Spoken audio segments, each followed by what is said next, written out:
किसान और भगवान। एक बार एक किसान भगवान से बहुत ही नाराज हो गया। किसान बहुत मेहनती था। बहुत मेहनत से वह खेतों में अनाज उगाता, उसकी देखभाल करता, पर अक्सर उसकी फसल खराब हो जाती। कभी सूखा पड़ जाता, कभी बाढ़ आ जाती, कभी तेज धूप, कभी आंधी। कोई न कोई कारण बन ही जाता कि उसकी फसल खराब हो जाती। एक दिन वह किसान गुस्से में आसमान की ओर देखकर भगवान से कहा, हे ईश्वर, आपको लोग सर्वज्ञाता मानते हैं और कहते हैं आप सब जानते हैं।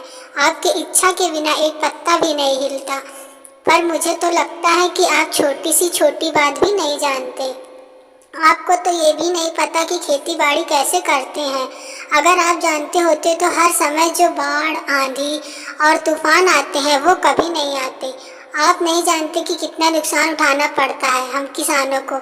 यदि आप मेरे हाथ में यह शक्ति दे दें कि जैसा मैं चाहूँ वैसा मैं मौसम कर दूँ, फिर आप देखना, मैं अन्न के भंडार लगा दूंगा।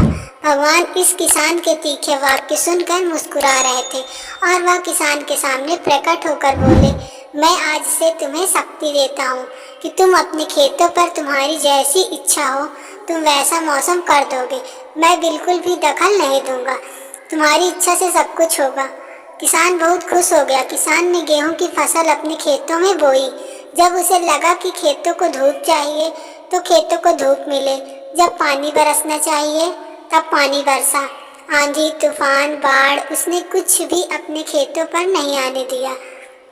किसान के खेत में इस वर्ष ऐसी फसल हुई जैसे कभी नहीं हुई थी। हरी भरी लहलहाती फसल को देखकर किसान मन ही मन वह बहुत खुश हो गया और सोचने लगा, अब सबूत के साथ दिखाऊंगा भगवान को। इसे कहते हैं शक्ति का सही उपयोग। मेरी सफलता देखकर उन्हें अपने नियम जरूर बदलने पड़ेंगे।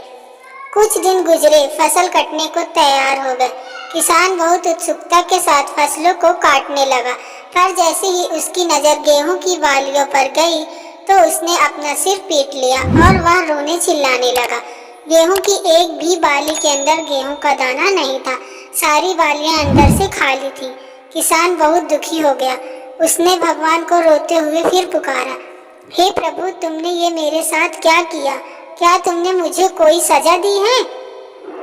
भगवान बोले, पुत्र, ये तो होना ही था। तुमने पौधों को संघर्ष करने का मौका ही कहाँ दिया। ना तो तुमने उन्हें आंधियों से जूझने दिया, ना तेज बारिश से सहने दिया और ना ही धूप में तपने दिया। एक भी चुनौती का सामना तुमने उन्हें नहीं करने दिया, इसलिए सारे पौधे अंदर से खोखले रह गए। जब आंधी, तूफान, तेज बारिश और धूप पड़ती है तभी ये पौधा अपने अस्तित्व को बचाने के लिए संघर्ष करते हैं, और इसी संघर्ष से एक बल पैदा होता है जिसमें शक्ति होती है, ऊर्जा होती है। और यही ऊर्जा पूर्ति तेरे गेहूं के दानों की तरह जो नहीं फूटी, तूने उन्हें कठिन परिस्थितियों से गुजरने ही नहीं दिया जहां उनके अस्तित्व का जन्म होता है। सारी बालियां इसलिए खाली हैं, इसमें एक भी गेहूं का दाना इसलिए नहीं है क्योंकि तुमने अपने पौधों को संघर्ष कराया ही नहीं।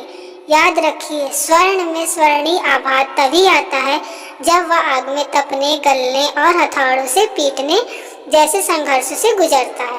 कोयले का टुकड़ा हीरा तभी बनता है जब वह उच्च दाब और उच्च ताप की मुश्किल परिस्थितियों से गुजरता है।